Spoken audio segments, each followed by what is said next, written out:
ಆತ್ಮೀಯ ಹುಮನಾಬಾದ್ ಮತಕ್ಷೇತ್ರದ ಎಲ್ಲ ಸಾರ್ವಜನಿಕ ಬಂಧುಗಳಲ್ಲಿ ವಿನಂತಿಸಿಕೊಳ್ಳುವುದೇನೆಂದರೆ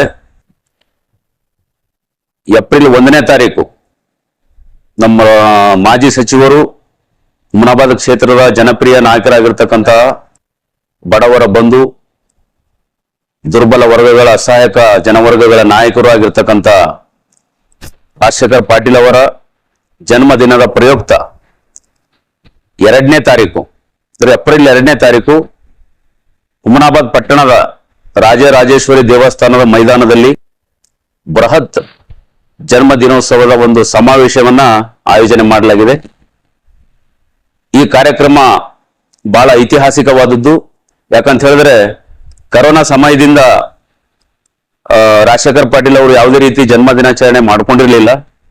ಆ ಕರೋನಾ ಸಂದರ್ಭ ಮತ್ತು ಆಮೇಲೆ ನಡೆದಂತ ಹುಟ್ಟುಹಬ್ಬಗಳಲ್ಲಿ ಅನೇಕ ಬಡವರಿಗೆ ಸಹಾಯ ಸಹಕಾರ ಮಾಡೋದ್ರ ಮುಖಾಂತರ ತಮ್ಮ ಹುಟ್ಟುಹಬ್ಬನ ಆಚರಣೆ ಮಾಡ್ಕೊಂಡಿದ್ದಾರೆ.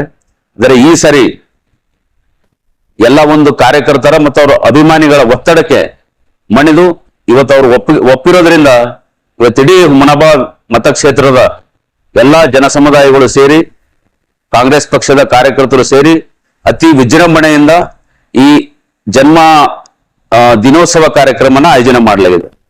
ಇದು ಕೇವಲ ಜನ್ಮ ದಿನೋತ್ಸವ ಕಾರ್ಯಕ್ರಮ ಅಲ್ಲ, ಬದಲಾಗಿ ಹುಮನಾಬಾದ್ ಮತಕ್ಷೇತ್ರದ ಪ್ರತಿಯೊಬ್ಬ ಯುವಕರಿಗೆ ಮತ್ತು ಕಾಂಗ್ರೆಸ್ ಪಕ್ಷದ ಕಾರ್ಯಕರ್ತರಿಗೆ ಬೇರೆ ಬೇರೆ ಎಲ್ಲ ಒಂದು ಸಾರ್ವಜನಿಕರಿಗೆ ಒಂದು ಚೈತನ್ಯವನ್ನು ತುಂಬತಕ್ಕಂಥದ್ದು ಮತ್ತು ಒಂದು ಒಂದು ಒಂದು ಜನಗೋಸ್ಕರ ಒಂದು ಒಳ್ಳೆ ಕೆಲಸ ಮಾಡ್ಲಿಕ್ಕೆ ಮತ್ತಷ್ಟು ಪ್ರೋತ್ಸಾಹ ದೇವರು ಆಯಸ್ಸು ಆರೋಗ್ಯ ಎಲ್ಲನೂ ಕೂಡ ದಯಪಾಲಿಸಬೇಕಂತಕ್ಕಂಥದ್ದು ಎಲ್ಲ ಕಾರ್ಯಕರ್ತರ ಒಂದು ಒತ್ತಾಸೆ ಇದೆ.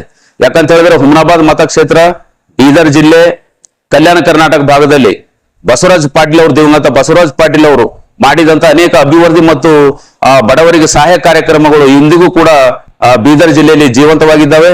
ಇನ್ನೂ ಕೂಡ ಅವರ ಸಾವಿರಾರು ಜನ ಬೆಂಬಲಿಗರು ಜಿಲ್ಲೆ ಮತ್ತು ಗುಲ್ಬರ್ಗ, ಬೀದರ್, ಕಲಬುರಗಿ ಮತ್ತು ಕರ್ನಾಟಕ ರಾಜ್ಯದಂತ ಅವರದೇ ಆದಂತಹ ಒಂದು ಅಭಿಮಾನಿ ಬಳಗ ಇದೆ. ಅವತ್ತು ರಾಜ್ಯದಿಂದ ಮತ್ತು ಜಿಲ್ಲೆಯಿಂದ ಕಲಬುರಗಿಯಿಂದ ಅನೇಕ ಜನ ವಿಶೇಷ ವಿಐಪಿಗಳು ಬಂದು ಅವರಿಗೆ ಶುಭ ಕೋರಲಿದ್ದಾರೆ. ಸಚಿವ ಪ್ರಿಯಾಂಕ್ ಖರ್ಗೆ ಅವರು, ಸಚಿವ ಈಶ್ವರ್ ಖಂಡ್ರೆ ಅವರು ಮತ್ತು ಇನ್ನೂ ಅನೇಕ ಶರಣಪ್ರಕಾಶ್ ಪಾಟೀಲ್ ಅವರು ಮತ್ತು ಜಿಲ್ಲೆಯ ಎಲ್ಲ ನಮ್ಮ ರಹೀಂ ಖಾನ್ ಅವರು ಅನೇಕ ಶಾಸಕ ಮಿತ್ರರು ಎಲ್ಲರೂ ಕೂಡ ಭಾಗವಹಿಸಿ ಅವರಿಗೆ ಶುಭ ಕೋರಲಿದ್ದಾರೆ. ಇದರ ನಿಮಿತ್ತವಾಗಿ ಈಗಾಗಲೇ ಹುಮನಾಬಾದ್ ಮತಕ್ಷೇತ್ರ ಮತ್ತು ಬೀದರ್ ಜಿಲ್ಲೆ ಎಲ್ಲ ನಮ್ಮ ದಲಿತ ಸಮುದಾಯದ ಬಂಧುಗಳಿಗೆ ನಾವು ಮನವಿಯನ್ನು ಮಾಡ್ಕೊಳ್ತಾ ಇದ್ದೀವಿ.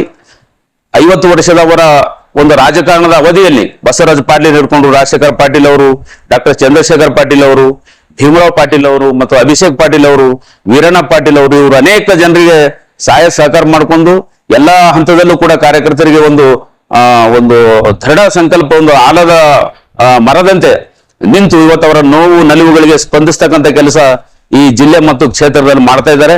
ಇವತ್ತೆಲ್ಲ ಕಾರ್ಯಕರ್ತರು ಬಹಳ ವಿಜೃಂಭಣೆಯಿಂದ ಖುಷಿಯಿಂದ ಈ ಕಾರ್ಯಕ್ರಮವನ್ನು ಮಾಡ್ತಾ ಇದ್ದಾರೆ.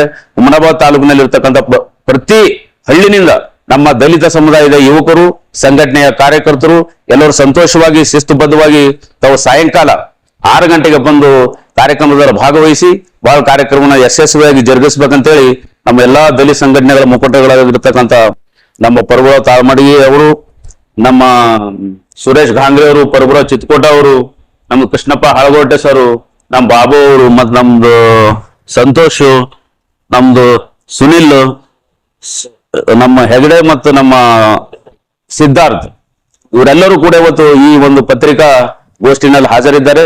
ಅವತ್ತಿನ ದಿನ ಶಿಸ್ತುಬದ್ಧವಾಗಿ ಎಲ್ಲರೂ ಕಾರ್ಯಕರ್ತರನ್ನ ಕರ್ಕೊಂಡು ಬಂದು ಅಷ್ಟೇ ಶಿಸ್ತುಬದ್ಧವಾಗಿ ಭಾಗವಹಿಸಿ ಎಲ್ಲರೂ ಕಾರ್ಯಕರ್ತರಿಗೆ ತಂದಂತ ಕಾರ್ಯಕರ್ತರಿಗೆ ಊಟನ ಮಾಡಿಸ್ಕೊಂಡು ಎಲ್ಲ ರಾಜಶೇಖರ್ ಪಾಟೀಲ್ ಅವರಿಗೆ ಶುಭಾಶಯ ಕೋರ್ಲಿಕ್ಕೆ ಹಂತ ಹಂತವಾಗಿ ತಂಡವಾಗಿ ಶಿಸ್ತುಬದ್ಧವಾಗಿ ವೇದಿಕೆ ಮೇಲೆ ಹೋಗಿ ಅವ್ರಿಗೆ ಶುಭ ಕೋರ್ತಕ್ಕಂಥ ಕಾರ್ಯಕ್ರಮವನ್ನ ನಾವು ಇಟ್ಕೊಂಡಿದ್ದೇವೆ. ಮತ್ತೊಮ್ಮೆ ನನ್ನ ಅಪೀಲ್ ಇದೆ, ನಮ್ದು ಬೀದರ್ ಜಿಲ್ಲೆನಲ್ಲೂ ಕೂಡ ಎಲ್ಲಾ ದಲಿತ ಸಂಘಟನೆ ಮುಖಂಡರುಗಳಿಗೆ ಮತ್ತು ಸಂವಿಧಾನ ಸಂಘಟನೆಯ ಮುಖಂಡರುಗಳಿಗೆ ಯಾವಾಗಲೇ ನಾವು ಆಹ್ವಾನವನ್ನು ನೀಡಿದ್ದೇವೆ. ಇಲ್ಲಿನೂ ಕೂಡ ಎಲ್ಲಾ ಜನಪರ, ಕನ್ನಡ ಪರ, ಎಲ್ಲಾ SC ST ಸಮುದಾಯಗಳು, ಮೈನಾರಿಟಿ ಎಲ್ಲಾ ಸಮುದಾಯಗಳ ಸಂಘಟನೆಗಳ ಮುಖಂಡರು ಕೂಡ ನಾವು ಅಪೀಲ್ ಮಾಡ್ತಾ ಇದ್ದೀವಿ. ಇವತ್ತಿನ ಜನ್ಮೋತ್ಸವ ಕಾರ್ಯಕ್ರಮದಲ್ಲಿ ತಾವೆಲ್ಲ ಭಾಗವಹಿಸಿ ಕಾರ್ಯಕ್ರಮವನ್ನು ಅತ್ಯಂತ ವಿಜೃಂಭಣೆಯಿಂದ ಯಶಸ್ವಿಯಾಗಿಗೊಳಿಸಬೇಕಾಗಿ JK ನ್ಯೂಸ್ ಕನ್ನಡ ಮುಖಾಂತರ ನಾನು ಮನವಿಯನ್ನು ಮಾಡ್ಕೊಳ್ತೀನಿ. ಎಲ್ಲರಿಗೂ ನಮಸ್ಕಾರ. ನಾನು ರಮೇಶ್ ಡಾಕುಳಗಿ, ಮಾಜಿ ಅಧ್ಯಕ್ಷರು, ತಾಲೂಕು ಪಂಚಾಯತ್